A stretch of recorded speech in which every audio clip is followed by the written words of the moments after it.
Chapter 30. Vivi's whole body ached as she and Reese made the drive up to his house, and she was more tired than she'd ever been in life. A kind of bone-deep tired that made things like unbuckling her seatbelt and opening the car door seem impossible. Reese must have seen it because he reached over and pushed the button for her, then walked around to her side of the car and opened the door, helping her out. "Want me to carry you?" he asked, and she looked up at his house. "No offense, but getting bridal carried into this house might make me feel like the swooning heroine in a horror movie." "Understood," Reese said with a little smile, but he still put his arm around her as they made their way up the porch steps. Who knew getting momentarily possessed was so draining? She asked, and as Reese unlocked the door, he looked over at her again, eyes searching her face. "You're sure you're all right?" She was, technically. In body at least, just tired. It was her heart that ached. Tomorrow night, both this town and the Penhallow die. Piper's voice was so clear in her mind, the way her eyes had burned as she'd glared at Reese. Reese, who was whistling as they walked into the house. Vivi followed him, watching as he tossed his keys onto the table, then went into the kitchen, emerging with a couple of bottles of water. "At least now that Piper has said her piece, she can stop haunting the library," Reese said, and that was one good thing that had come out of this night. Once she'd delivered her pronouncement, she'd vanished, the Eurydice candle crumbling into dust, and Vivi had the sense she was gone for good this time, no binding spells necessary.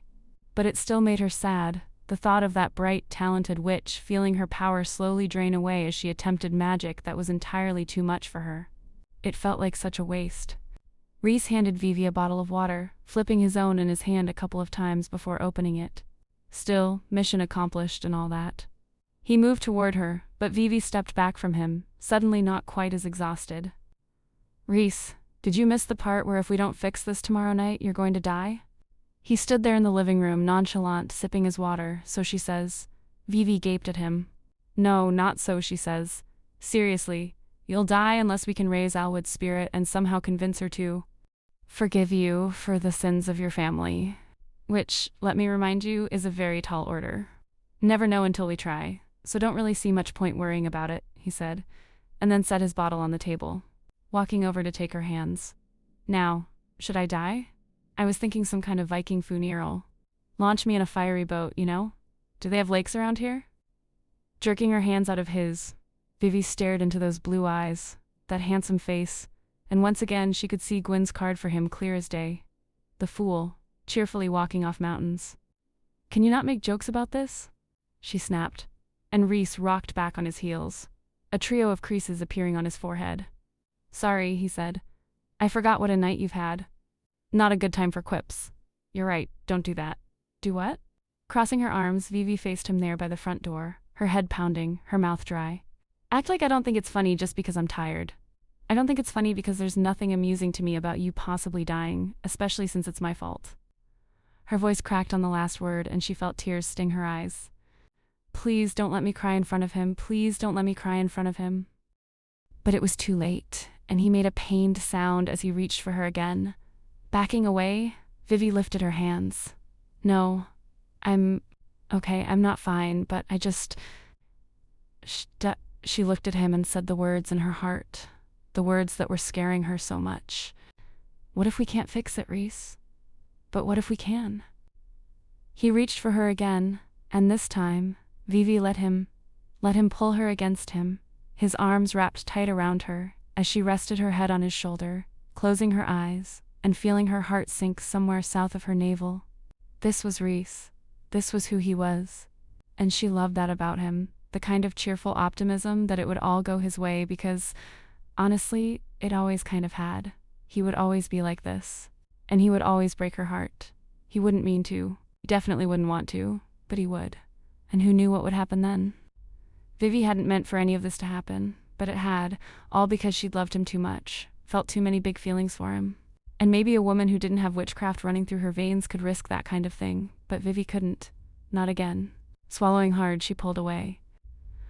"I'm going to go back to Elaine's tonight," she said, and he frowned. "Vivian, till see you tomorrow," she said, making herself smile even as she wiped her tears away with the fat of her hand. "And you're right. We'll fix this and I'll be fine. And you can go back to Wales without me calling you a fuckerneck again. He still wasn't smiling, but he nodded and let her go. I can drive you back, he said, hands in his pockets, eyes serious. "'Till walk," she said. "It's not far." And it wasn't. The fresh evening air doing her some good as she made her way back to Alani's. She wasn't even crying anymore as she walked in the front door. "Vivi," Sir Percival said from his basket, and she smiled as she crouched down to pet him. "Learning new words every day. Look at you go." "Treats?" he asked, blinking those big green eyes. And from the kitchen, Gwyn called, "Don't give him any. He's eaten his weight in them already." Vivi followed the sound of her cousin's voice, propping a hip against the kitchen table while Gwyn stirred something on the stove. "Not staying with Rhys tonight?" "Nope." Needed a breather. Gwyn didn't reply to that for a long time, and then she turned away from whatever it was she was boiling and said, "You can say you're in love with him, you know." "Team not," Vivi argued, but she turned away so that she didn't actually have to lie to Gwyn's face. "It's just like it was before. An infatuation, really good sex, a distraction." "Vivi." Gwyn had crossed the kitchen and had her hands on Vivi's shoulders as she gently turned her around. "I love good sex and distractions more than just about anything.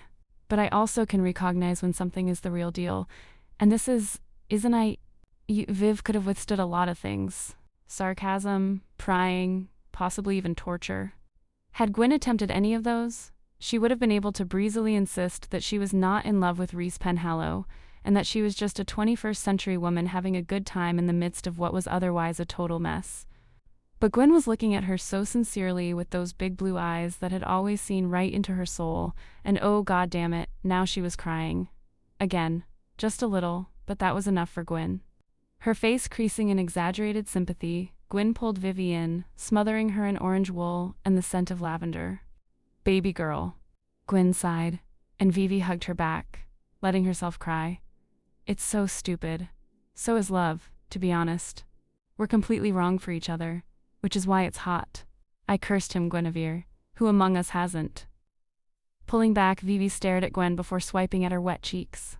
"Even you have to admit this is very bad timing," but Gwen only shrugged. "There's no really good timing for this kind of thing, is there? Finding your person? It just kind of happens when it happens, or so they say." With that, she turned back to the stove, and for the first time, Vivi noticed what she was making, the particularly sweet and, in Vivi's opinion, gross hot tea that Gwyn had always loved. A mix of truly obscene amounts of sugar, black tea, a bunch of spices, and orange-flavored Kool-Aid. It was Gwyn's go-to comfort drink, even above vodka, and it always signaled something bad. Jane, Vivi ventured, and Gwyn didn't turn around. Talk about people who were completely wrong for each other.